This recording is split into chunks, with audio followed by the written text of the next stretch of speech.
لاہور کے خوبصورت ہوٹل کے روم میں دو لڑکا اور لڑکی خوش نظر آ رہے تھے۔ کل جب ہم نکاح کر لیں گے تو ہماری محبت کو ایک منزل مل جائے گی۔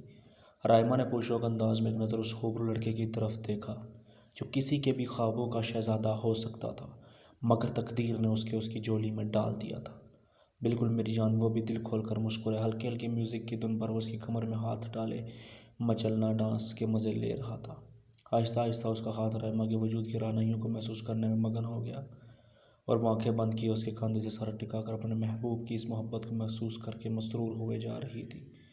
دھیرے دھیرے میوزک کی دھن پر تھرکتے قدم ساکت ہونے لگے جب وہ اس کے بالوں میں سر جھکا کر خوبصورت گردن کو لبوں سے چھونے لگا۔ رائمہ کو یہ سب تھوڑا عجیب اور نیا لگا۔ تم یہ کیا کر رہے ہو؟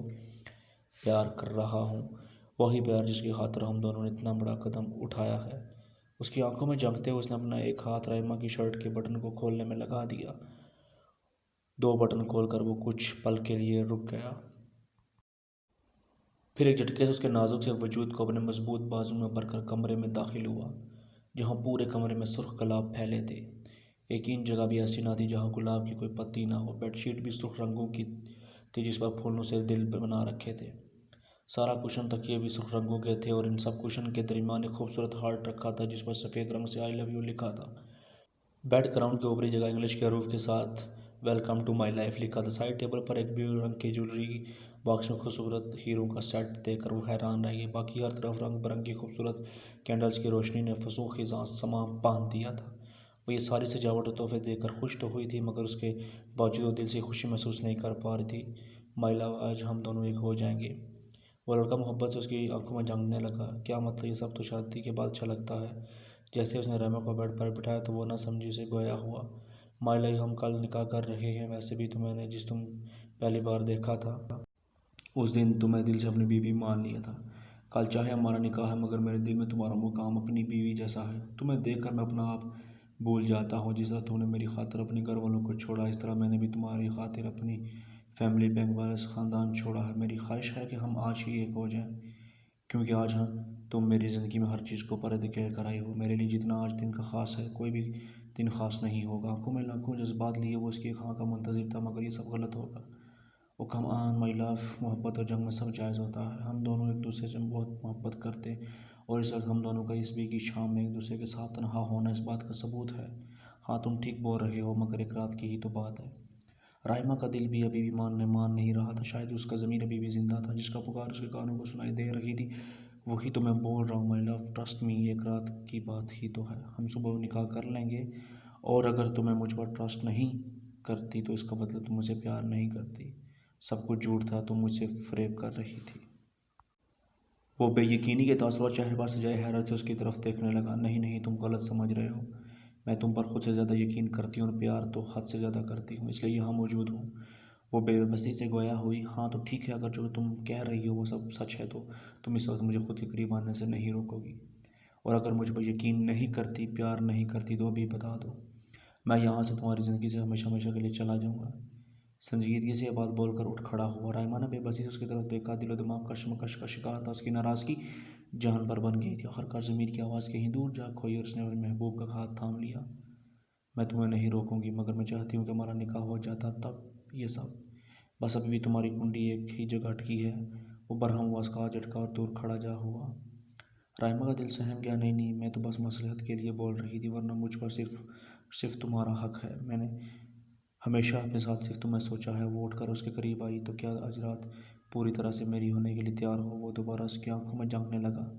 ہاں میں تیار ہوں۔ ایک پل میں اپنی اور خود سے جڑی کئی زندگیوں کا فیصلہ کر گئی تھی وہ اس لڑکے کو جیسے دل کی مراد بھر لائی تھی۔ جٹ ساری ناز کی بلا ایک ہاتھ سے اس کی کمر اپنی گرفت میں لے کر اسے خود سے قریب تر کیا اور پلک جھپکنے سے پہلے اس کے خوبصورت ہونٹوں کو اپنے لبوں میں دبا کر وہ شدت سے اس پر جھکا۔ دوسرے ہاتھ سے اس کی شرٹ کے سارے بٹن کھول کر کندھوں سے نیچے سرکائی۔ شرٹ وجود سے اتر کر فرش پر جا گری اور وہ آنکھوں میں عجیب چمک لیے اس خود کو دیکھنے لگا جو اس وقت کے جذبات کو بھڑکانے کے لیے کافی تھا۔ دوبارہ اس کی کمر کے گرد گرفت بنا کر اس نے رائمہ کو خود کے قریب کیا مگر اس بار اس کی گرفت میں ایک عجیب سی سختی تھی۔ بالوں کی طرف سرکا اس کے ہونٹ بے چینی سے گردن کا طواف کرنے لگے۔ رائمہ نے بھی دونوں ہاتھوں کو اس کے گردن کے پیچھے رکھ کر خود کو حالات کے دائرے پر چھوڑ دیا اور وہ اسے باہوں میں لیے بیڈ پر آیا۔ اپنی شرٹ نکال کر دور اچھالی، رائمہ کے کندھوں پر ہاتھ رکھ کر ایک نظر اس کے تباہ کن وجود پر ڈالی۔ اگلے ہی پل دھکا دے کر اسے تکیے پر گرایا اور خود بھی تیزی سے پر جھک آیا۔ آئی لو یو مائی لو خمار آلود لہجے میں اسے رائما کے کان کے قریب سرگوشی کی، دونوں ہاتھ کی انگلیوں کو اپنی انہیں پھنسا کر اس کے ہونٹ گردن سے سینے اور باقی حدود کو پار کرنے لگا۔ رائما نے ایک نظر فرش پر بکھرے ان دونوں کے کپڑوں کو دیکھا، جسے وہ بے نیاز و دو جسم بنا کر کسی رشتے کے مدعو سے مدہم اس رات کو رنگین بنانے میں لگے تھے۔ اس کے احساس سے رات کی صبح بہت اجلی ہوگی، مگر اپنوں کی مخلص محبت کو کچل کر بنا کسی رشتے کے اپنی مرضی سے کیے گئے زنا کی رات بھلا کب خوبصورت ہوئی ہے۔ اٹھ اور کپڑے پہن۔ اس لڑکے کی آواز پر وہ نیم کنندگی سے بیدار ہوئی، ایک نظر کمبل میں چھپے اپنے برہنہ وجود کو دیکھا، پل بھر میں سے ڈیر و شرم آئی، ان گرہ خاموش اٹھ کر فرش کو کھولا۔ چھوڑ، وہ اس کی متوجہ ہوئی جو موبائل میں مسکرا کر نہ جانے کس کو میسج کر رہا تھا۔ نکاح کرنا کب جانا ہے؟ لبوں پر خوبصورت مسکراہٹ سے جب اسے سوال گو ہوئی۔ جب لڑکے نے حیرت سے اس کی طرف دیکھا، کون سا نکاح؟ انداز ایسا تھا جیسے وہ اس لفظ کو سرے سے ہی نہ جانتا ہو۔ کیا مطلب کون سا نکاح؟ ہم آج نکاح کرنے جا رہے ہیں، مگر کیوں؟ ایک بار پھر وہ لا علمی کا اظہار کرنے لگا، دیکھو اگر تم مذاق کر رہے ہو تو یہ بہت غلط ہے۔ کون سا مذاق لڑکی؟ انداز ایسا تھا جیسے وہ اس کے وجود سے ناواقف ہو۔ رائما لفظ لڑکی سن کر صدمے میں آ گئی۔ جس زبان سے ہمیشہ مائی لو نکلتا تھا وہ اس لڑکی کو بلا رہا تھا۔ ہم دونوں ایک دوسرے سے پیار کرتے ہیں، اس لیے ہم اپنے گھر والوں سے بغاوت کر کے آئے ہیں۔ اور تم کل شام بول رہے تھے کہ ہم صبح نکاح کر لیں گے۔ اور مارے بے بسی کی آنکھوں میں نمی در آئی۔ کون اپنے گھر والوں کو چھوڑ کر آیا ہے؟ تمہیں آئی ہوگی اپنے گھر والوں سے بغاوت کر کے۔ مجھے کسی پاگل کتے نے نہیں کاٹا کہ تم جیسی لڑکی کے لیے میں اپنا خاندان، شان و شوکت، بینک بیلنس چھوڑ کر آ جاؤں۔ وہ طنزیہ ہنسا، مگر ایما کے لیے سب کچھ کسی بھیانک انکشاف سے کم نہیں تھا۔ تم جھوٹ بول رہے ہو، مذاق کر رہے ہو۔ کل رات ہمارے درمیان جو کچھ بھی ہوا وہ بھی تو محبت تھی، اور تب تم نے وعدہ کیا تھا کہ ہم صبح نکاح کریں گے۔ رات کے بعد کی لاپرواہ انداز اس کے زمین و آسمان ہلا گیا۔ کیا بکواس کر رہے ہو؟ کیسی رات کے بعد کے؟ کل رات میں نے تمہیں صرف اپنے قریب آنے کی اجازت نہیں دی بلکہ اپنی عزت بھی دے دی تھی، کیونکہ مجھے تم پر یقین تھا۔ تمہارے وعدے پر یقین تھا کہ بڑھ کر وہ اس کے گریباں سے پکڑ کر جوڑنے لگی۔ شاید اس کا ضمیر جاگ جائے، مگر انسانوں کے بے سے موجود حیوانوں کے بھلا کب ضمیر جاگتے ہیں؟ Just shut up! ایک جھٹکے میں اس کی گرفت سے اپنے گریباں چھڑا کر اس نے رائما کو خود سے پرے دھکیلا۔ کس عزت کی بات کر رہی ہو؟ جس عزت کی تم بات کر رہی ہو، ایسے نہ جانے کتنی عزتیں چند پیسوں کی ہی بس لڑکیاں میرے قدموں میں ڈھیر کر دیتی ہیں، مگر تمہارے ساتھ یہاں تک آنے کا ناٹک اس لیے کرنا پڑا کہ ایک تو ماشاء اللہ سے تم قیامت چیز ہو، دوسرا تم پیسوں سے نہیں بلکہ محبت سے بکنے والوں میں سے تھی۔ وہ تو شکر ہے کہ تم کل رات مان گئی، ورنہ مجھے ایک رات کے لیے نکاح کا توق بھی اپنے گلے میں ڈالنا پڑتا۔ وہ نحوست سے گویا ہوئے اور اپنے کوٹ سے زندگی کی جاڑی۔ نہیں، تم میرے ساتھ ایسا نہیں کر سکتے۔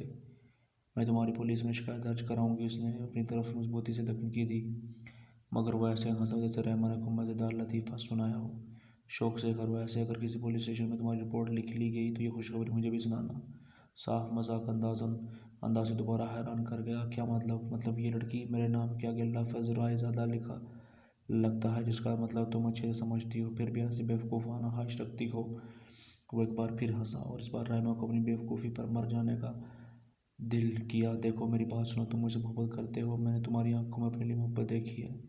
وہ روتے ہوئے اسے مصلحت سے سمجھانے کی کوشش کرنے لگی۔ میں ایسی محبت روز کرتا ہوں اور وہ باقی سب کو اتنی ہی سچی لگتی ہے جتنا کہ تمہیں لگی۔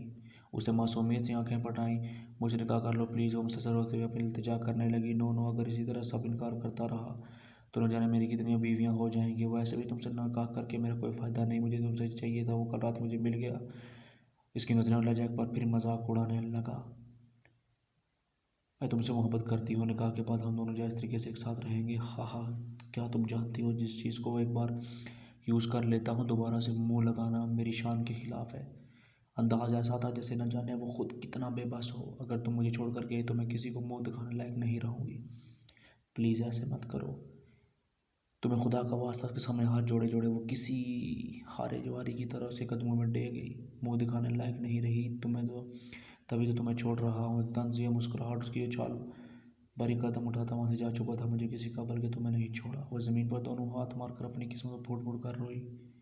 تمہیں میری زندگی برباد کرنے کی سزا ضرور ملے گی۔ میں نے جو غلط کیا اس کی سزا مجھے اپنی عزت گنوانے کے ساتھ ساتھ تمہارے ٹھکرانے پر مل گئی، لیکن یہ مت سمجھ لینا کہ تمہاری بخشش ہوگی۔ اس خدا کی لاٹھی بہت بے آواز ہے۔ جب یہ حرکت میں آئی تو تمہارے نام کے آگے رائے زدہ بھی نہیں کام آئے گا۔ سکتے وہ سجدے کی حالت میں جا کر دوبارہ اپنی قسمت کو رونے لگی۔ 8 سال بعد وفا یار رک جو، کہاں بھاگ رہی ہو؟ ثانیہ بھاگ کر اس کے مقابلے آئی۔ کیا بات ہے؟ وہ ایسے پوچھ رہی تھی جیسے کچھ معلوم ہی نہ ہو۔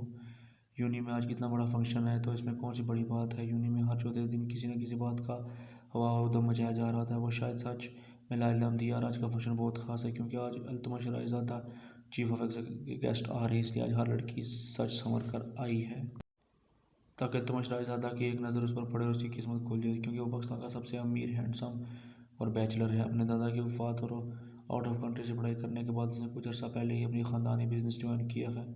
میری تو قسمت میں شاید کسی بزنس مین کی بیوی بننا نہیں لکھا، تبھی ماں نے سافٹ ویئر انجینئر ڈھونڈ رکھا ہے، مگر تم ٹرائی کر سکتی ہو، تم خوبصورت بھی تو کس قدر ہو۔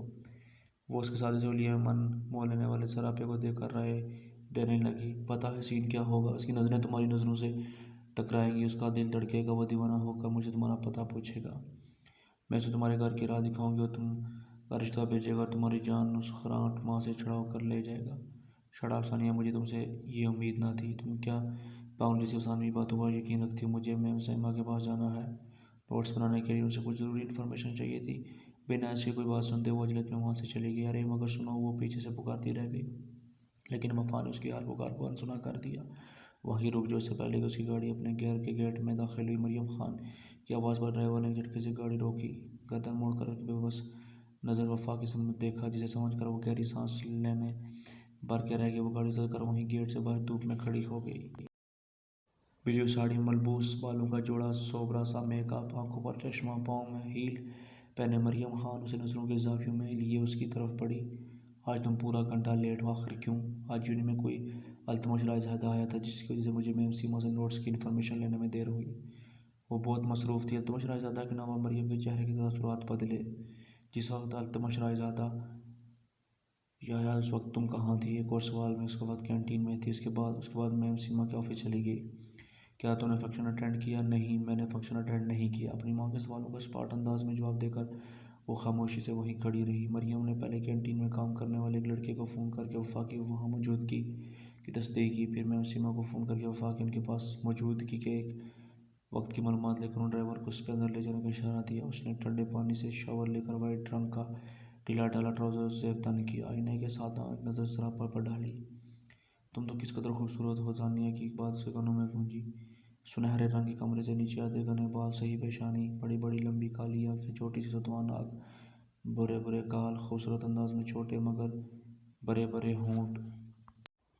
واقعی خوبصورت ہے۔ التمش رائزادہ گلابی لبوں میں ہلکی سی جنبش ہوئی۔ یہ نام اس نے پہلی بار نہیں سنا تھا، اس کی ماں کے منہ سے یہ نام کئی بار سننے کو ملا تھا۔ شاید اس کی ماں نے اس انسان کے ساتھ بھی کوئی بزنس ڈیل کی ہو۔ چند وہ اپنے سراپے کو تکینے کے بعد سر جھٹک کر بیڈ پر آ بیٹھی، جہاں بکھری کتابیں شاید اس کی منتظر تھیں۔ ایپیسوڈ جاری ہے۔ Thank you so much for watching.